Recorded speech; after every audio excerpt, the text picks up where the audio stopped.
ఈరోజు లిక్కర్ స్కామ్కి సంబంధించి విచారణకి సిట్ పిలిచింది పెద్దిరెడ్డి మిథున్ రెడ్డిని. ఆయన విచారణకి హాజరవుతాడు. ఆ తర్వాత అరెస్ట్ చేస్తారు. క్వశ్చన్ మార్క్ కూడా లేదు, డిసైడ్ చేసాడు మనోడు. ఆ తర్వాత ప్రాథమిక అభియోగ పత్రం ఎఫ్ఐఆర్ నమోదు చేస్తారట. అరే 19వ తారీఖు వచ్చింది, పర్వాలేదు, ఎప్పటికప్పుడు వేస్తారు కదా, వీళ్ళు చెప్పినట్టే జరుగుతుందేమో అని అనుకోవాలన్నట్టు రాస్తారు కదా కథనాలు. అయితే మాస్టర్ మైండ్ మారిపోయాడట. కేసిరెడ్డి రాజశేఖర రెడ్డి ఎవరైనా పేరు కూడా మర్చిపోయాం. వరుసగా ఇలా వేసి రుబ్బుడు మిక్సీలో చేసి జగనేరా అన్నిటికీ మూలం అని ఈ రోజున రాసుకొచ్చాడు కదా. మాస్టర్ మైండ్ ఆయనదే, మిథున్ రెడ్డిదే. అందుకని డిస్టిలరీ కూడా ఏర్పాటు చేసుకున్నాడు. దాని ద్వారా ఆర్డర్లు పెట్టించారు. ఆ ఆర్డర్లకు సరిపడా వీళ్ళు చీప్ మద్యాన్ని బ్రాండెడ్ మద్యంగా అమ్మారు. తద్వారా చాలా వసూలు చేశారు. ముఖ్య నేత తర్వాత స్థానం ఈయనదే. ఈయన్ని పట్టుకొని బాధ్యత తర్వాత వాళ్ళ పేర్లు చెప్తారు అన్న రేంజ్లో ఒక కథనం రాసుకొచ్చారు.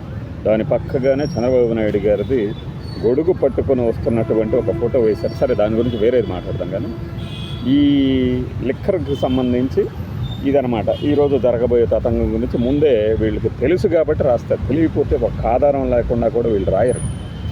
కరెక్ట్ కదా. సో ఇప్పుడు మిథున్ రెడ్డి అరెస్ట్. సుప్రీంకోర్టు కానీ హైకోర్టు కానీ ఏం చెప్పిందంటే చాలా తీవ్రమైన విచారణ దశలో ఉంది. ఈ దశలో నీకు బెయిల్ ఇస్తే కుదరదు, న్యాయ విచారణకి అడ్డంకిగా మారుతుందనే ఉద్దేశంతో వాళ్ళు ఇచ్చారట. ఇవన్నీ కూడా వాళ్ళు రాసినవి. సో ఆ బెయిల్ రద్దయింది కాబట్టి వీడు చెప్పేది యాంటిసిపేటరీ బెయిల్ వేశాడు. ఆయన బెయిల్ రద్దయ్యేదేం లేదు, బెయిల్ పిటిషన్ కొట్టేశాడు. ఇప్పుడేం జరుగుతుంది? విచారణ. ఆయన సహకరించాడు, వీళ్ళు చెప్పేది అదే కదా. తర్వాత మా కస్టడీకి ఇవ్వండి, తర్వాత అరెస్టు, అప్పుడు మళ్ళీ బెయిల్ పిటిషన్లో తంతు సాగనండి. ఇది లీగల్గా జరిగేది కదా. పొలిటికల్గా ఏంటి? అదిగో పోలీసులు కూడా చెప్పారు. ఏంటి పోలీసులు కూడా చెప్పేది? ఎన్ని కథనాలు! పోలీసుల కన్నా ముందు వీళ్ళు చెప్తున్నప్పుడు పోలీసులకి ఎవరు చెప్తున్నారు?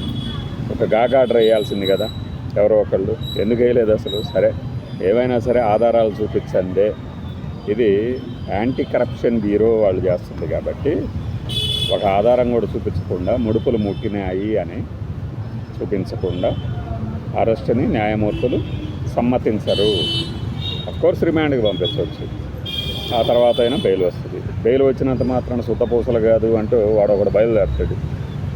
వస్తుంది బెయిల్ వస్తుంది. దానికేంటి? ఇప్పుడు వీళ్ళు కూడా రాయాలి అరెస్టు, అక్రమ కేసు అరెస్టు అవుతారు. దానికేంటి అని ఒక అరెస్టుల వ్యవహారాన్ని కూడా చాలా కామెడీగా తీసుకోగలిగినట్టు చేశారు. అంటే ఆ జరిగిన క్రమం కనీసం ఒక 30 మంది మీద పెట్టుంటారు కదా కేసులు. దీనికన్నా పకడ్బందీగా ముందే ఆధారాలు సేకరించుకొని చేస్తే సరిపోద్ది కదా. పైగా నిందితులందరూ ఈ కేసు దర్యాప్తు అంటే సెప్టెంబర్లో జరుగుతుందనగానే పారిపోయారట. మరి పారిపోయిన వాళ్ళు ఎవరిని ఇన్ఫ్లుయెన్స్ చేస్తారు?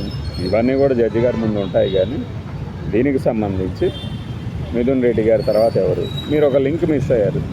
జూలై 12న విజయసాయి రెడ్డి గారిని రమ్మని నోటీసులు ఇచ్చారు అని. ఏది? యూటర్న్ అంకుల్ విజయసాయి రెడ్డి గారు నాకు ఇంకో డేట్ ఇవ్వండి, నేను వస్తాను అన్నారట. ఆ డేట్ ఎప్పుడు? ఎందుకని ఆయన ఇంకా పిలవలేదు? విజయసాయి రెడ్డి గారిని ఎందుకు పిలవలేదు? పోనీ ఆయన ఎందుకు ఇవ్వలేదు? ఆయనకు వెసులుబాటింది. A5 అయినటువంటి విజయసాయి రెడ్డి గారు కేవలం ఆయన సాక్షిగా పిలిచిన, ఆయనంతటా ఆయనే వచ్చినందుకు A5గా ఉన్న విజయసాయి రెడ్డి గారిని ఎలా వదిలిపెట్టగలిగారు? అంటే తర్వాత దశలో ఉంటుందా ఉండదా? మరి మిథున్ రెడ్డి గారిని ఎలా అరెస్ట్ చేస్తారని వీళ్ళు రాశారు. అందరికీ తెలిసిన విషయాన్ని నేను రాశానంటే కుదరదు. వార్తాపత్రికలకు ఒక పరమార్థం ఉంది కదా, ఎయిడ్స్ వచ్చింది కదా. వాళ్ళ లక్ష్యాలు, ఆబ్జెక్టివ్స్ ఏమైనా కూడా పైకి చెప్పే ఆబ్జెక్టివ్స్ వేరే ఉంటాయి కదా. ఒక సోర్స్ అనో లేకపోతే ఒక అంచనా అనో, అవేమీ లేకుండా రోజు డైలీ సీరియల్ లాగా రాసుకొచ్చేసేసి అరెస్ట్ అవుతారు అని ఎక్స్క్లమేటరీ మార్క్ పెట్టడమే. సో ఇది ఎవరి కన్సర్న్లో నడుస్తుంది అనేది అందరికీ తెలిసిందే కదా. పెద్ద కేసులనే వదిలేసేసారు. అసలు చెత్త కేసు, దాంట్లో అరెస్ట్ చేయటం చంద్రబాబు నాయుడు గారిని అన్నారు కదా.